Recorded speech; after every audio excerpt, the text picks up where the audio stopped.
Good morning, everyone. Thank you for attending my presentation today. I want to give you a quick, brief snapshot of Argent Minerals, which was incorporated in 2008 on the back of the Kempfield Silver-Polymetallic project situated in central New South Wales. Currently, we are sitting on the second largest undeveloped silver resource in Australia, with over 142,000 ounces of silver equivalent grade, with around about 125,000 ounces of contained gold within there. We also have other projects proximal to the area, which also host organic gold-style mineralisation totalling over 51,000 ounces of gold. The exploration upside, and this is what we've been focusing in the last 12 months of the Kempfield project, has come in leaps and bounds. We also have acquired some copper assets over in Western Australia, especially in the Gascoyne region area, and we are looking to progress Kempfield into a near-term silver producer in the next 18 months. We've started some metallurgical test work, and on the back of that, the results will feed into the scoping study, which we anticipate to have completed by the end of February, March of next year. So, Kempfield sits in the Lachlan Foldback orogenic gold belt. We're sitting on 63.7 million tonnes of volcanic massive sulphide deposit. The average grade over the ore body is over 1 ounce of silver and over 1% of lead and zinc. And within those projects, you can see that we have defined a indicated inferred resource over 65.8 million ounces of silver, over 125,000 ounces of gold, and over 207,000 contained tonnes of lead, as well as 420,000 tonnes of contained metal. All the projects that are held in Argent are 100% controlled, with no joint ventures or any partners involved at this stage. The project sits just south of Orange, about 35 kilometres from Orange, and Orange is a great place to do business, just on the basis that it's a first-tier mining jurisdiction with great support for infrastructure, professional mining companies and drilling contractors. So this is what we anticipate to achieve in the next 6 months. Obviously, we are in the process of doing metallurgical test work with a view of bringing the actual project into a heap leach operation, which will be a near-term startup cash flow business for us. We have over 18 million tonnes of material that we can process. So we're currently doing the heap leach column testing, which we should have the results hopefully by March.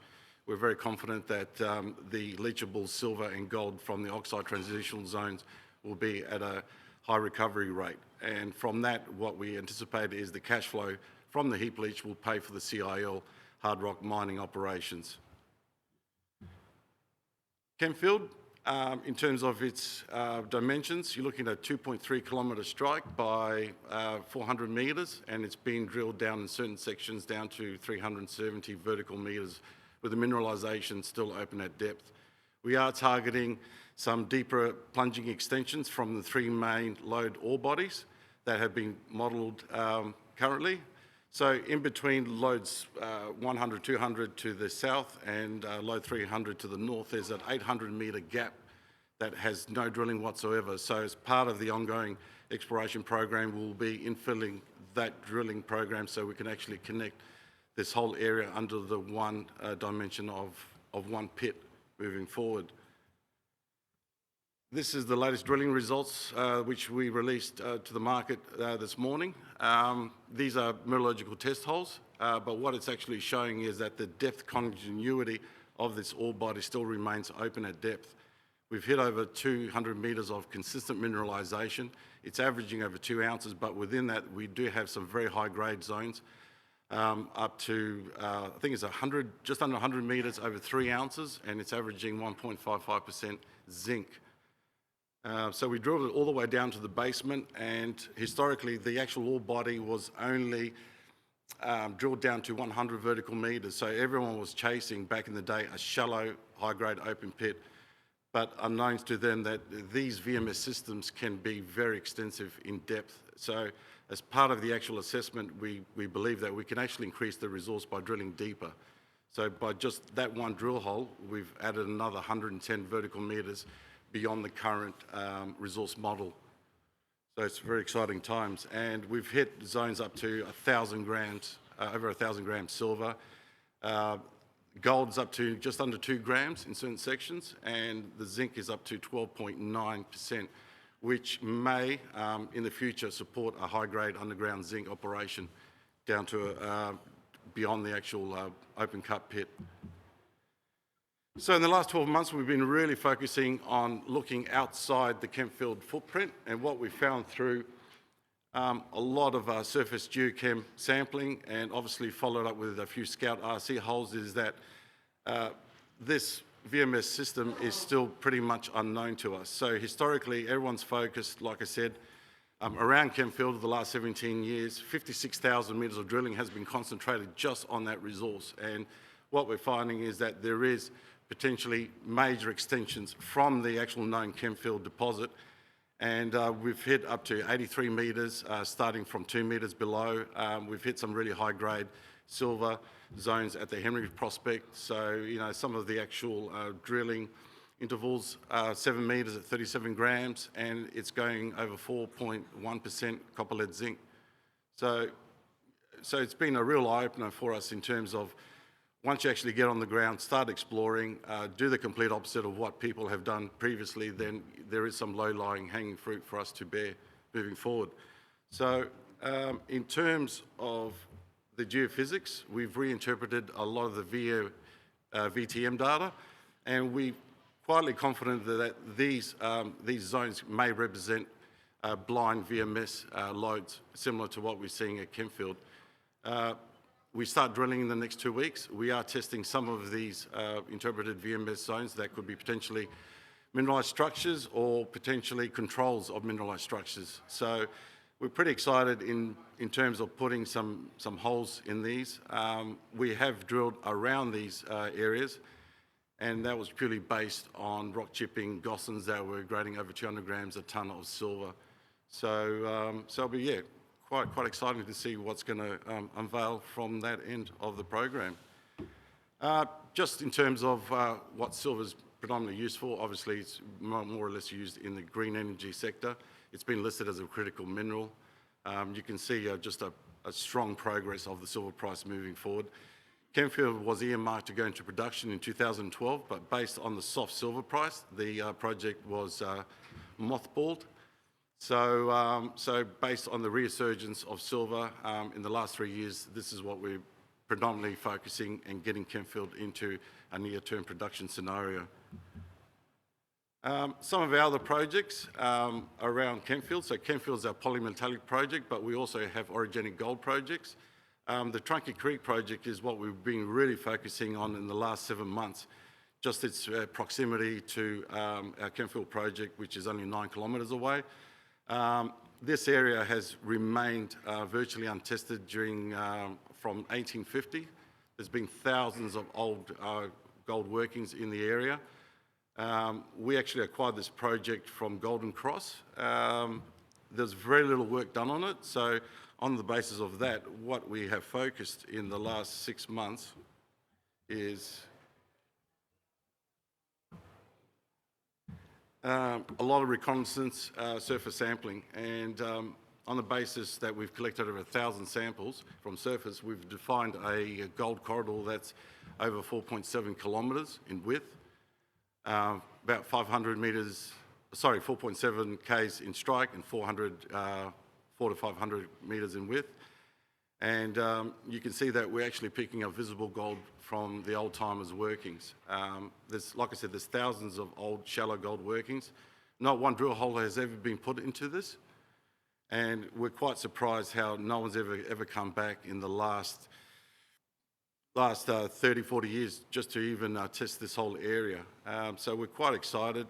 This will be the first cab off the rank in terms of us putting drill holes. We've planned 30 RC holes that we'll be drilling before Christmas, and the drilling will obviously continuing post New Year. So moving forward, this is what we've got set out for the next 3 months. over 3,000 metres of RC diamond.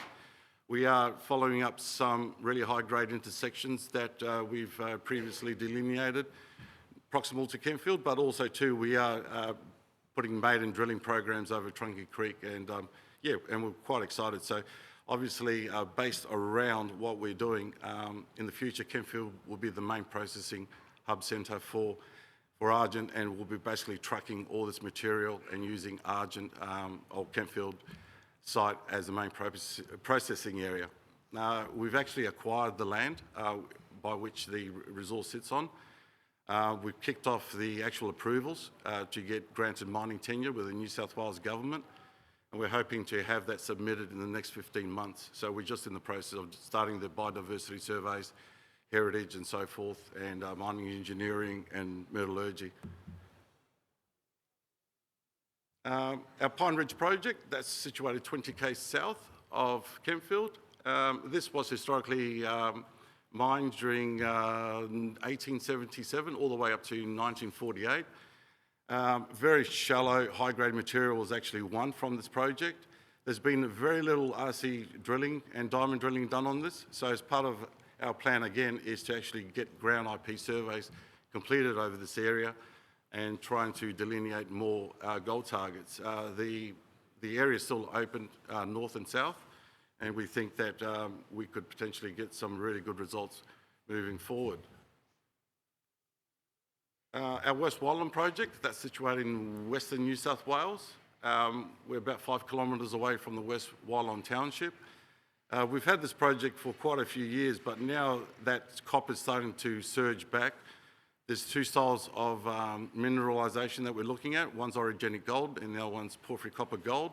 The orogenic gold is on the western flank of our exploration licence area, and it's very similar geology to what we're seeing at Trunkey Creek, by which you've got outcropping quartz veins.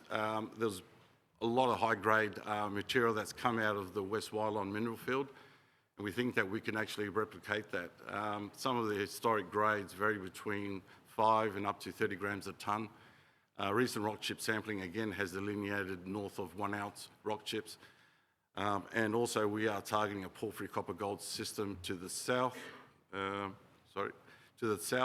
which Link Q has got the Yida project, which is hosting 270 million tonnes of porphyry copper gold. That potential mineralised belt extends through our southern boundary.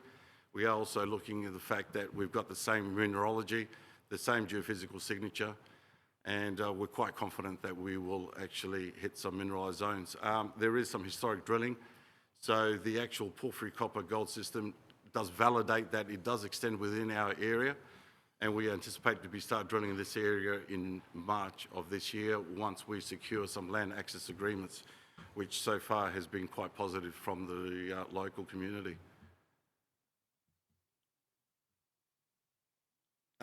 Just very quickly, our Copperhead projects, that's situated in the Gascoyne region of Western Australia. We acquired this project.